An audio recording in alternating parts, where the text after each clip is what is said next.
Greenpeace nos enseñó, fijaos, a que para conseguir concienciarnos con el cambio climático tenían que hacer actividades espectaculares, que de repente salían en los noticieros. Bueno, pues también tenemos que poner en marcha esa inteligencia. Pablo Iglesias hizo un curso de locución. Él me dijo, tienes que ir tú también. Yo la verdad es que no tenía tiempo, pero me apunté para ver si iba.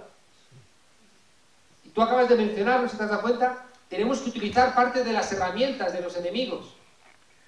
Tenemos que disputarles el espacio donde ellos hacen las cosas. Y a veces cometemos errores de infantes. Ah, yo no me junto con esa gente. Pues te la van a clavar hasta el fondo.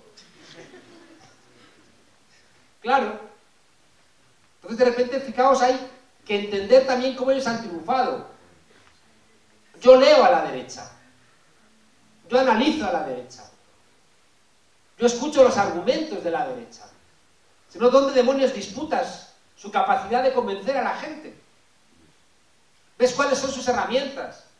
Tienes que levantarle las faldas, ver cómo actúan, entenderles, saber por qué esos millones de jóvenes del PRI son captados.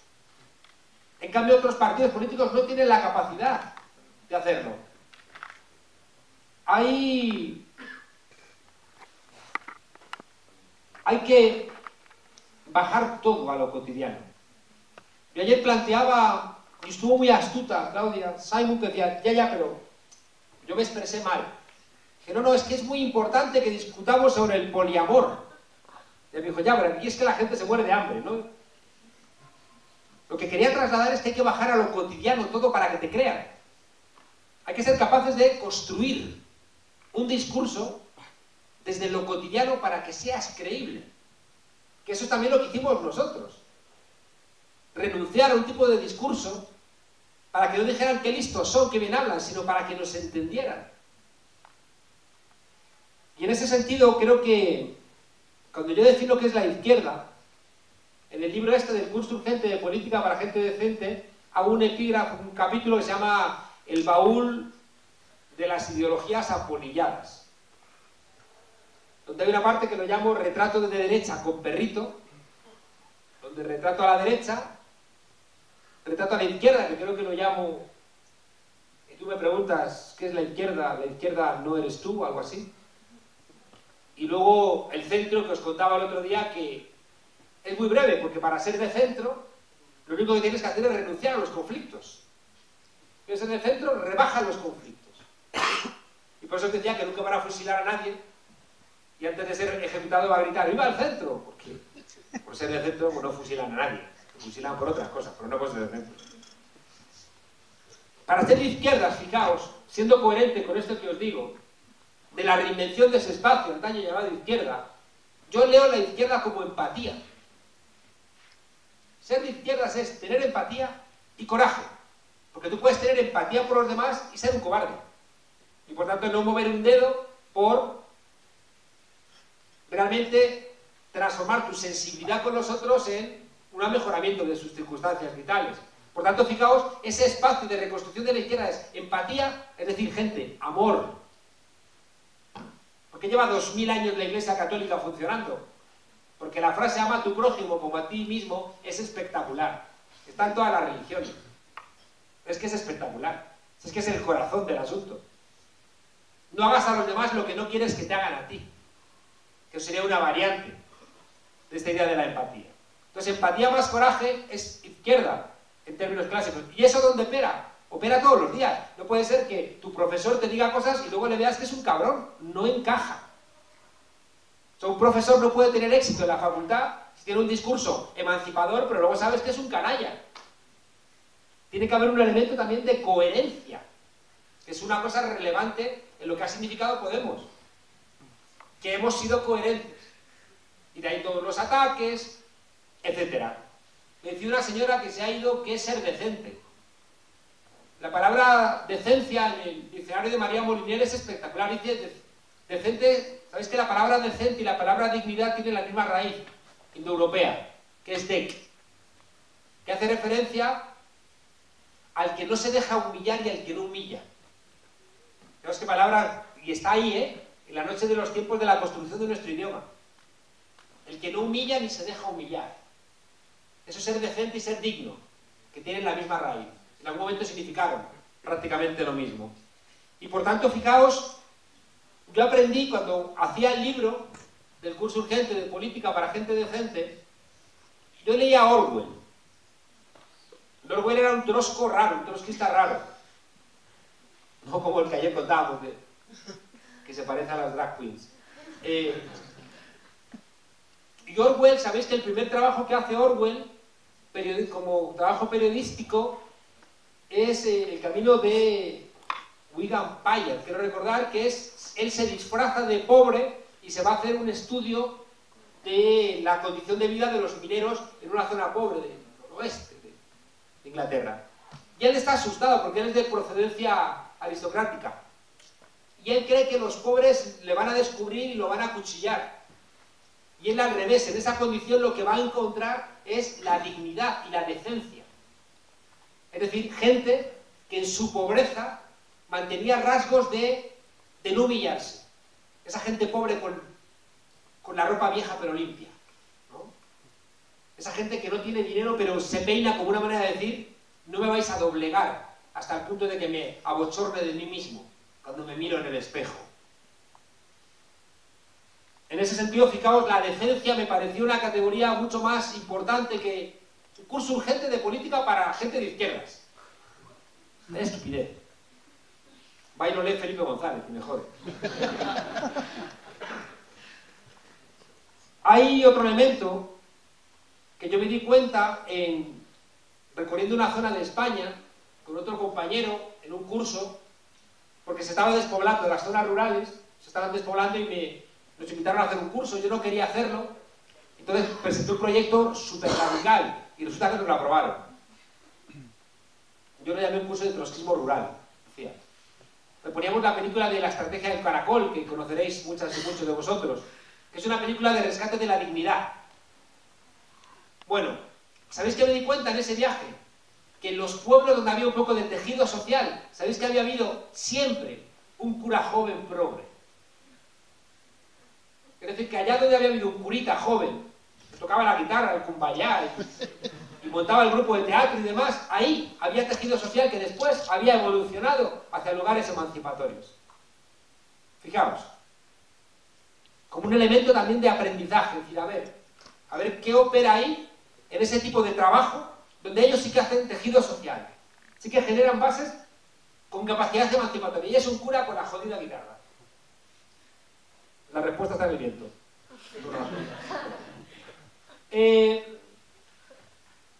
La derecha se une porque le unen los intereses.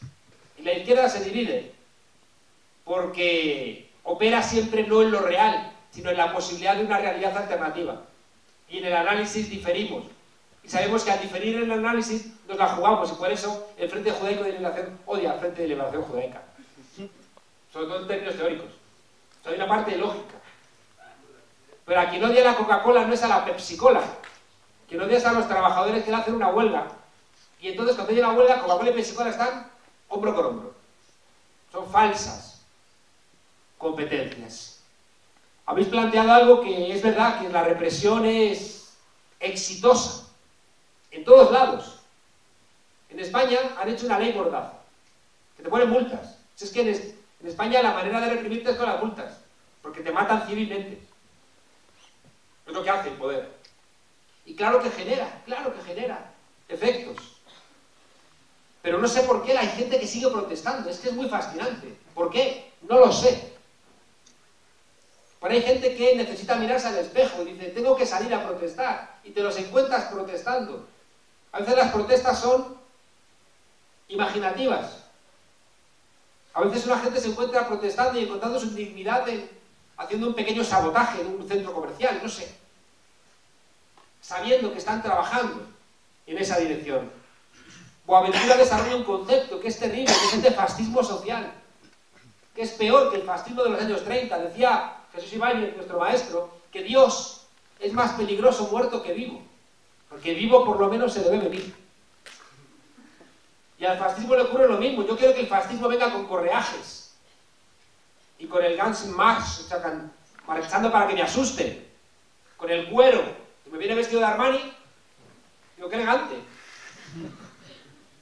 Entonces el problema del fascismo social es que es una categoría de sociedades formalmente democráticas, pero socialmente fascistas, con violencia, con exclusión. Claro, yo sería peor que un ingenuo, ¿no?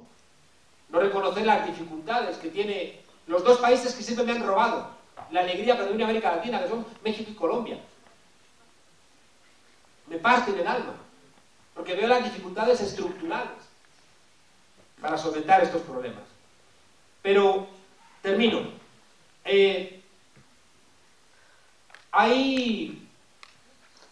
Planteaban que nos habíamos definido como una maquinaria de guerra electoral en Podemos, y es verdad, nos habíamos articulado como una maquinaria para competir contra la maquinaria del PSOE y del PP, pero yo siempre había insistido en que sin los círculos, sin esa otra parte de combustible asambleario, horizontal de ideas, nos convertiríamos en un partido político más. Entonces teníamos una discusión en si primábamos la parte ejecutiva o primábamos la parte asamblearia. Y ahí tomamos una decisión, que yo creo que no nos equivocamos. ¿Por qué? Porque en 2 años hemos sacado 65 diputados y 5 millones de votos. Inédito, inédito. En el escenario, me atrevo a decir, mundial. Y para eso es verdad que sacrificamos vagones. Y yo ahí insistí, mi dimisión de la ejecutiva, yo ayer decía de broma que soy un dirigente líquido, en términos de Bauman, porque sigo siendo un dirigente, pero no estoy en la ejecutiva.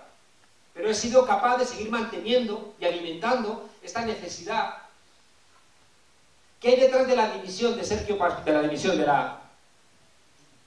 de la destitución de Sergio Pascual ayer. Por un lado, errores de no haber sido capaz de gestionar los territorios. ¿Por qué? Porque él es una persona que tiene mucho en la cabeza esa idea de maquinaria de guerra electoral y ha ido construyendo en los territorios un partido que se parece muchísimo a los viejos partidos. ¿Con qué efecto? Con que la gente más abierta, la gente que está buscando otra política, se ha ido. Yo iba a los territorios y de repente en las charlas que yo doy hay 500, 600 personas. ¿Por qué? Porque vienen los que son de los nuestros, los que hemos expulsado, otros. Esa es la idea. Es decir, que tú tengas un discurso lo suficientemente amplio para que no vengan solamente los tuyos. Porque es que entonces hay un dicho en España que dice, dale un carguillo y verás cómo es Juanillo, ¿no? Es decir, que hay gente que de repente tiene un pequeño cargo y, joder, parece el capitán general de los ejércitos de Tierra Caliente, que decía Valle Inclán. Entonces, fijaos, la destitución de Sergio Pascual pasaba, por un lado, porque muchos territorios estaban muy enfadados. Y en segundo lugar, porque en mitad de la investidura, donde estamos plantando cara, joder, al poder bipartidista y austeritario de Europa, en la figura del PSOE y del PP, en mitad de esa discusión donde estamos recibiendo ataques brutales, donde nos están acusando de todo, para que cedamos, van unos en Madrid y dimiten. Joder. O sea, que hay una parte también de tu trabajo político donde no puedes comportarte en un partido político como si estuvieras, no sé, en el cumpleaños de tu prima. Tú no puedes hacer determinadas cuestiones.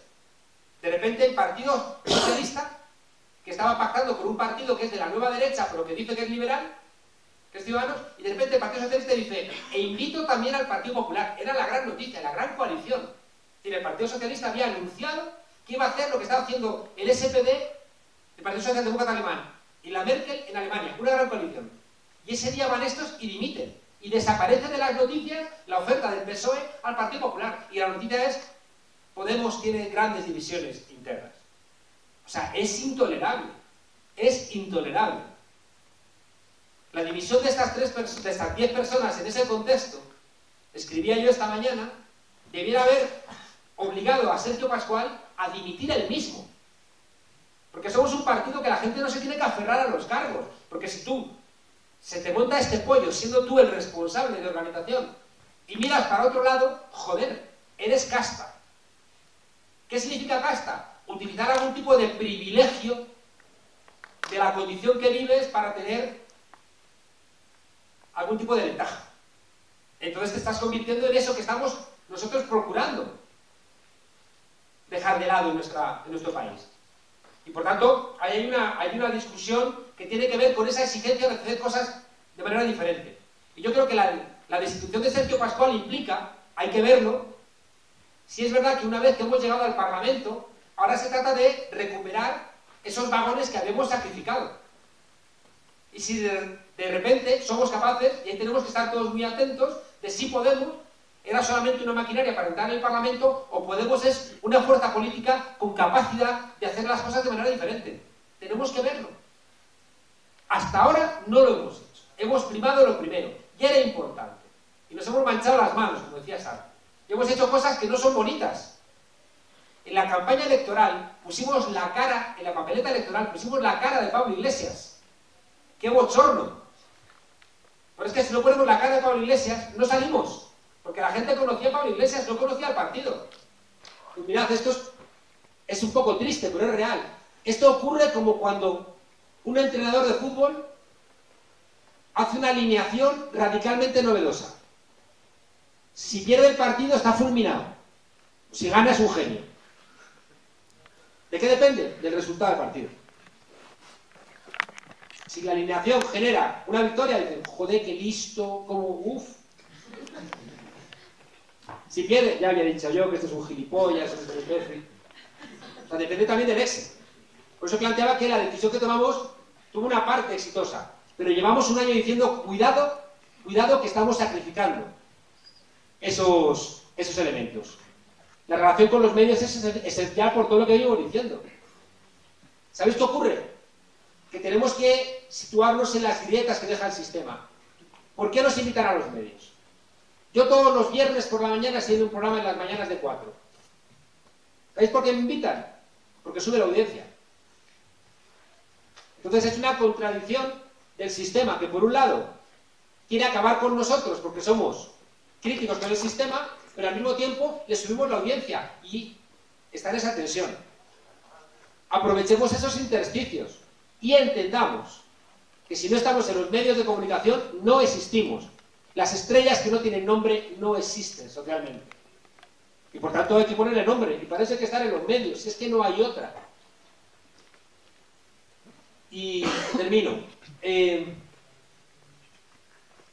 Una de las conclusiones que yo estoy viendo en la discusión es que si no creamos un nosotros, es muy difícil.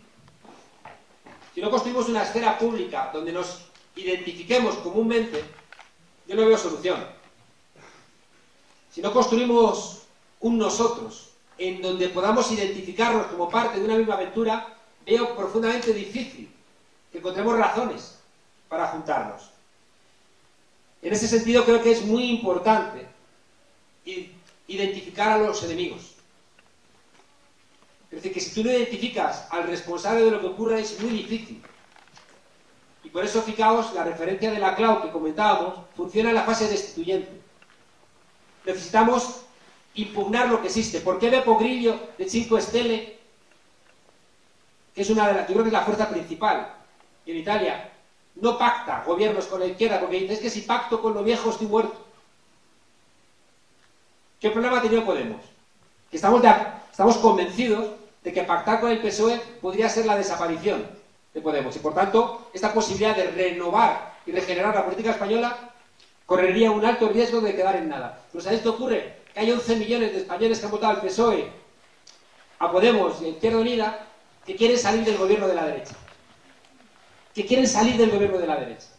Y que están en su cabeza delegando, que es terrible, pero están delegando. No, a mí no me busques problemas. Yo ya he votado. Haced lo que sea para salir del... Oye, pero cuidado que el PSOE está ofreciendo cambiar las caras, pero hacer las mismas políticas, ¿eh?